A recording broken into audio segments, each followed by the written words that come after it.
Hello, I'm Jin Lee from the Hanmaum Church in Chinchon. I had social phobia because of a congenital physical disability. Then I met the risen Jesus and gained confidence in myself, and now I live with joy as a witness of the gospel. I want to share my testimony with you. I was raised in a pastor's family with lots of love. But unlike other babies, I didn't make the full 40-week term in my mother's womb. I was born prematurely during the 34th week of the pregnancy and weighed only 4.9 pounds. While other babies spent the full 9 months in their moms' bellies to make all the preparations for their lives out in the world, I was different. In fact, I was quite different. As a premature baby, I had to be placed in an incubator for 2 months, and I had problems with my leg and eyes. One leg was shorter than the other. That was a polio symptom. And I was cross-eyed, so I had to get eye operation when I was 7 years old. It didn't take long for me to find out that I was physically different from other kids. As I entered elementary school, I noticed that my body was different. I had a leg I couldn't put any weight upon. I was walking, but unnaturally. I'd always fall down, trip and fall down, again and again. Falling down was a daily routine for me. My body had bruises all the time. It was a daily routine for teachers to take me to the nurse's office at the school because I'd fall down all the time. I think I went to the nurse's office about 10 times a month. It was to the point where my friends even called the school nurse my mom. The school gave me many privileges because of my disabilities. I'd always be the last person to finish the 100-meter race on track and field day. I really wished that I didn't have to run the race. But teachers must have felt sorry for me. They let me start the race about halfway around the track, closer to the finish line. Then I ran. The important thing here is that I started the race first. However, I finished last anyway. I was so embarrassed. I thought, wow, I can't compete with my friends in anything. With this thought in mind, I was terribly discouraged. Same thing happened on field trips, too. My teachers had to give me a ride to the destination while my friends walked there. My parents had to help me get to school. I constantly rested in the nurse's office. And since I got special privileges in field trips, sports events, or group punishments, my classmates were gradually starting to hate me. Before I knew it, I became an outcast. I had one wish when I was in elementary school. My wish was to play soccer with my friends. When I played soccer, I would often hear, "Will you get out of the game?" or "Just leave." Even if I were allowed to play, my friends would come at me to push and trip me, knowing that I was physically weak. Still, I loved playing soccer with them. But on some days, they wouldn't let me play at all. So when I asked them to let me, they would say harsh things to me. I would then just sit on the bench, watching them play, and say to myself, "Oh, how I really wanted to play." The fact that I couldn't be with them was a great pain and heartache. But I didn't tell my parents, because I thought I'd make them sad. I could tolerate not being able to play soccer or finishing last in a race. What I couldn't tolerate was the continuous bullying and abuse from my peers. As you know, I have a weak leg, and my body is weak also. So my friends started to think of me as a toy they could play with. Even students younger than me made fun of me, beat me up, then ran away. I got beat up so many times without reason.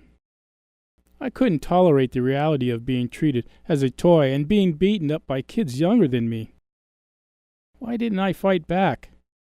That's because the more I resisted, the more I was abused. I had to just take the teasing and the hitting. I couldn't make any resistance at all. I couldn't do anything other than just to hope that the beating and the teasing would stop. Just stop as soon as it could. There was a popular TV show at the time where the main character walked exactly like me. The day after it aired, the TV drama became a real life for me. As soon as kids at the school saw me, They called me, "Hey, you, cripple! Hey, cripple!" And I replied, "Why am I a cripple? I can walk fine, see?" But they told me that they had seen the character on TV walk just like me, and in the drama many people had called him a cripple. After that, my friends kept calling me cripple instead of my name. At first, that upset me so much. So I retort, "I'm not a cripple." But at some point, I just came to accept the nickname. That made me even sadder. And I thought, I'm a cripple. I can't do anything. I'm useless. I hated the word cripple more than death itself. But I couldn't escape my reality. And as I was called names, bullied, and beaten every day by the kids around me, I became afraid of people. Even if they may not cause me harm, I would be afraid of meeting people regardless. I became extremely afraid wherever I had to meet someone. My teachers, when I was in school, my boss, when I briefly had a job, complete strangers. When I had to meet people for the first time, my anxiety became so severe that I had to go to the bathroom every 10 minutes all day. All I wanted to do was to avoid the meeting. I also had anxiety about the tone of people's voices. In a normal conversation, if the other person raised his tone or voice at me, I would become anxious and burst into tears. This kept happening even after I turned 20. The other person wasn't saying anything bad to me or about me, but I still cried if their tone became just a little higher or louder. That would startle many people when we had conversations. I also chewed my nails out of nervousness. I constantly bit my nails, except when I was sleeping and eating. You see, biting nails helped me calm down even for just a moment. And if anyone tried to stop me from biting my nails, I had to go somewhere else or hide to keep biting my nails. Once it was so bad that I chewed off almost half of one fingernail. My finger bled so much. I put a Band-Aid on it, but then I took off the bandage a minute later, and I chewed on it again. In order to stop chewing my nails, I once bound my fingers with gauze. I even tried applying strong-smelling ointments on them, but I couldn't stop. There was nothing that could calm me down other than biting my nails. So for 32 years, I never had to use a nail clipper. In the end, I secluded myself from the world out of fear of people and couldn't come out of my room. After watching me live this way for years, my parents told me something one day. Everything else doesn't matter much, but the relationship between you and God must be restored. Then they suggested that I try being trained in the Hanmaum Church dormitories. At the time, I wanted to overcome my fear of people. And now that I had hit rock bottom, I had developed a desire to meet God. So I started living at the dormitories operated by the Hanmaum Church. When I first arrived, all the brothers welcomed me so warmly. I felt really good to be there. On the first day at the dorms, the brothers said, "We've been praying for you for a month as we prepared to welcome you." Until then, I had lived a life of being insulted, teased, feeling like a loser with low self-esteem, frustrated and dejected. But as I was receiving love and care from the church community, I felt like I was in heaven. It was so good to hear that they had been praying for me. What I liked more was the fact that somebody had been waiting for me. In this way, I was able to adopt to the church community with an open heart. And when peace came to me in this way, I began a new life. It was a life of freedom. My handicaps didn't cause any problems here. No one looked at me with pity. I was able to play sports, which I really wanted to do. And if I made mistakes, we laughed together, but they were never insulting. As brothers and sisters treated me no differently than others, I began to open the door to my heart, which had been closed to the world. Before, I hadn't been able to express my own thoughts. But gradually, I began to express them. This was an amazing change for me. I had been someone who didn't know how to express myself. But before I knew it, I was able to tell my thoughts to many people. I was also able to share testimonies before a large crowd of people during worship. As peace came upon me, I developed a desire to believe in Jesus the way those people believed in him. I was born into a Christian family, but I had never been interested in Jesus. But through the people who took care of me at the Hanmaum Church, my heart changed. My heart opened wide, and I finally came to hear the gospel. But I heard it under impossible circumstances.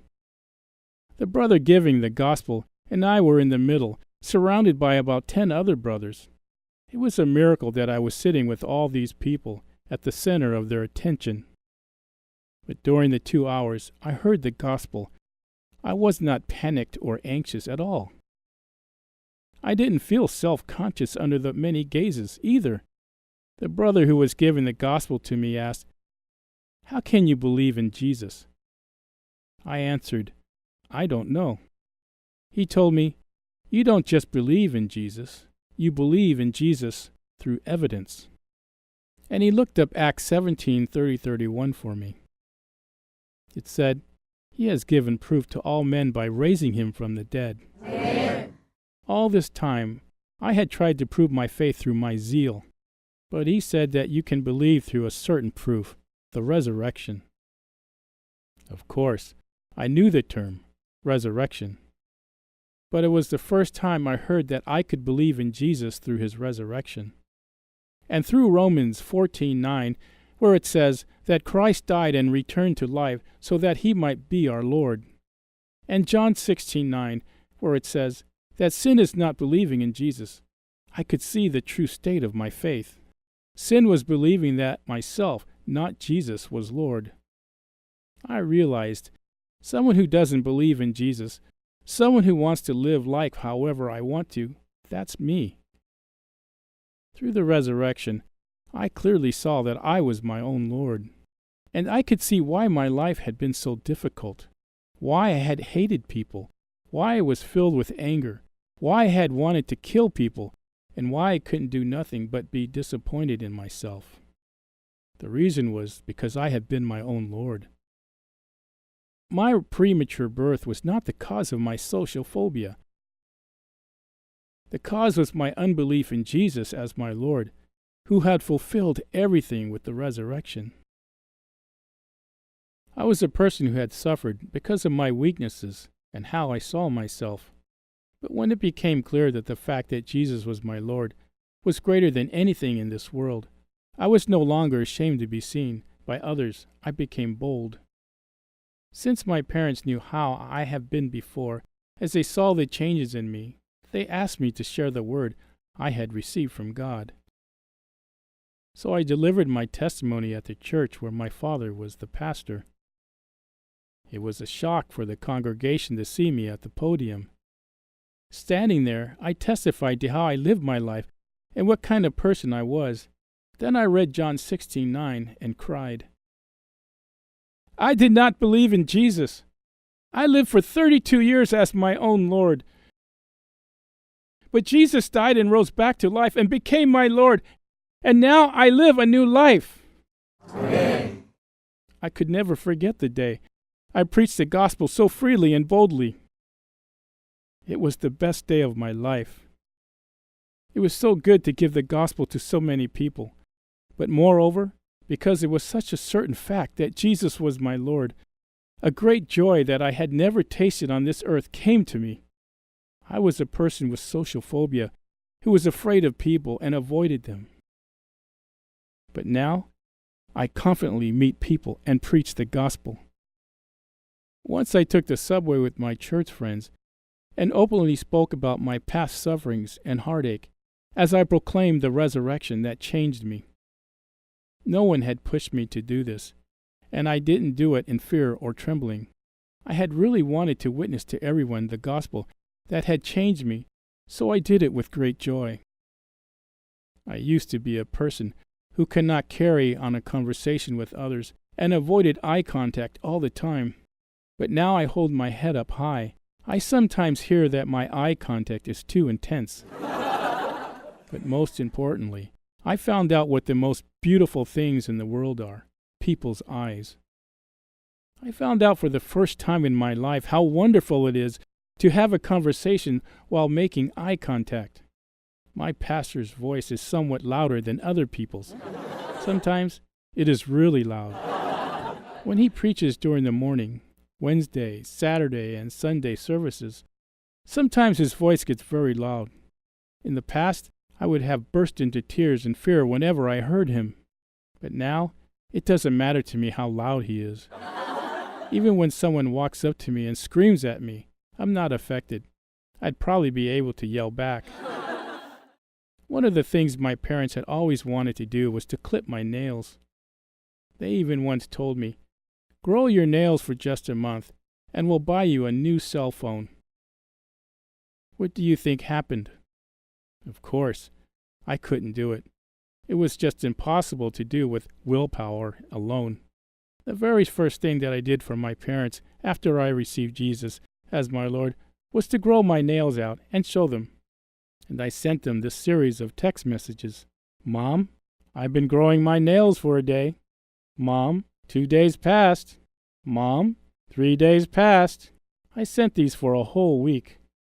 I was later told that my mom burst into tears as she read these text messages. Now that Jesus is my Lord, I have peace in my heart, and there is no reason to bite my nails. I remember the day I cut my nails with clippers for the first time in 32 years. I'd never done it before, so I felt very awkward. And so I asked one of the brothers next to me to help me with it. I still remember how awkward it was for him. Now I'll do it myself. I suffered from social phobia because I grew afraid of people due to bullying and abuse. Nothing in this world could solve the wounds in my heart.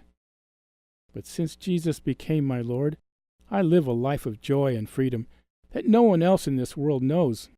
Amen. The gospel has healing power. Amen. The gospel has the power to cure illnesses. Amen. My Lord Jesus made me the happiest person in this world. Jesus made it possible for me to not react to what I see in myself. But most of all, He made me someone who was dejected in the world and couldn't find a purpose in life, a witness of the gospel. I will live bearing this calling for the rest of my life. Thank you.